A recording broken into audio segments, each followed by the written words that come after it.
नमस्ते दर्शकों, आप देख रहे हैं क्राइम दर्पण न्यूज 24 और मैं हूं आपके साथ आपकी आवाज एकेएस क्राइम न्यूज एजेंसी से।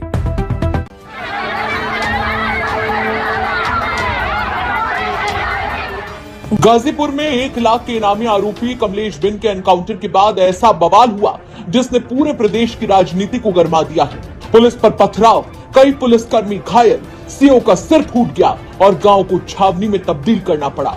लेकिन इस पूरे घटनाक्रम के बीच सबसे बड़ा राजनीतिक हमला समाजवादी पार्टी के राष्ट्रीय अध्यक्ष अखिलेश यादव ने बोला है। अखिलेश यादव ने सीधे सीधे बीजेपी सरकार और उसके शासन प्रशासन को कटघरे में खड़ा कर दिया है। दरअसल गाजीपुर में कमलेश बिन एनकाउंटर के बाद मचे बवाल ने अब राजनीतिक रंग ले लिया है।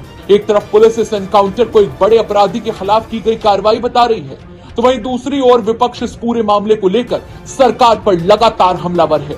बुधवार रात पुलिस मुठभेड़ में 1 लाख के इनामी आरोपी कमलेश बिन की मौत हो गई। कमलेश का नाम चर्चित विनय राय हत्याकांड में सामने आया है और पुलिस लंबे समय से उसकी तलाश कर रही थी। लेकिन गुरुवार को जब पोस्टमार्टम के बाद उसका शव गांव पहुंचा तो माहौल अचानक तनावपूर्ण हो गया। घर वालों और समर्थकों ने पुलिस कार्रवाई यानी एनकाउंटर पर सवाल उठाने शुरू कर दिए।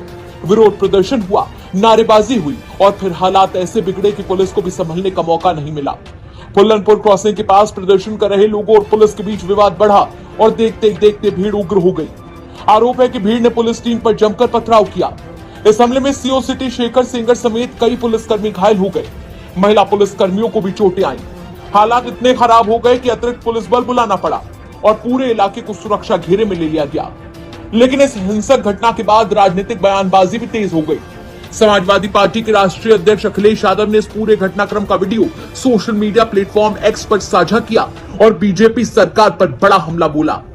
एक्स पर पोस्ट करते हुए अखिलेश यादव ने लिखा कि भाजपा राज में महाभ्रष्ट शासन प्रशासन ने जनता का विश्वास खो दिया है। हत्याओं और एनकाउंटर ने उत्तर प्रदेश की छवि को पूरी तरह से नकारात्मक बना दिया है। भाजपा खुद अपराधी है। अखिलेश यादव का यह बयान ऐसे समय में सामने आया जब प्रदेश में एनकाउंटर की राजनीति को लेकर पहले से ही बहस चल रही है। विपक्ष लगातार सवाल उठाता रहा है कि क्या हर मामले का समाधान एनकाउंटर है या फिर कानूनी प्रक्रिया के तहत निष्पक्ष जांच और न्याय होनी चाहिए। हालांकि अगर इस मामले में पुलिस को सुना जाए तो पुलिस का सीधे तौर पर कहना है कि कुछ अराजक तत्वों ने जानबूझकर माहौल बिगाड़ने की कोशिश की।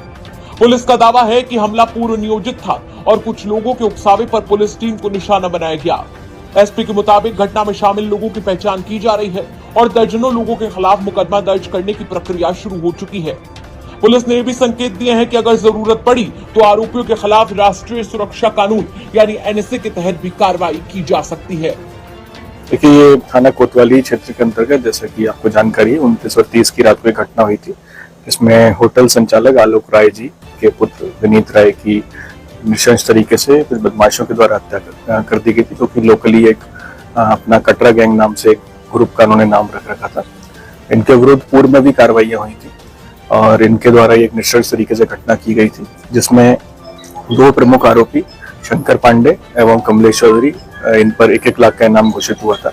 कल रात को कमलेश चौधरी की जब सूचना प्राप्त हुई थी तो सूचना को जब डेवलप किया गया तो पुलिस वहां पहुंची, उसने पुलिस पर फायर किया। इसमें एक सब इंस्पेक्टर घायल हुए थे। तो जब जवाबी फायर में इसके गोली लगी थी, जिसमें गंभीर रूप से घायल होने के उपरांत इसको अस्पताल लाया गया, जहाँ पर इसको डॉक्टर ने मृत डिक्लेयर किया।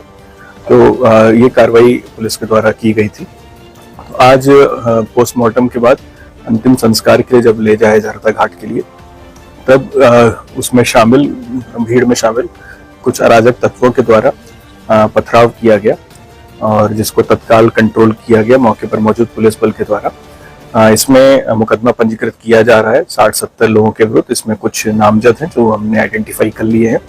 इसमें प्रमुख रूप से संजय प्रधान का रोल सामने आ रहा है, जिसके द्वारा ये करवाया गया। संजय प्रधान एवं उसके अन्य साथियों के विरुद्ध एवं अन्य जो लोग इसमें इन्वॉल्व हैं अराजक तत्व, उनके विरुद्ध मुकदमा पंजीकृत किया जा रहा है और बहुत ही जल्द इनके विरुद्ध सबके कठोर कार्रवाई की जाएगी।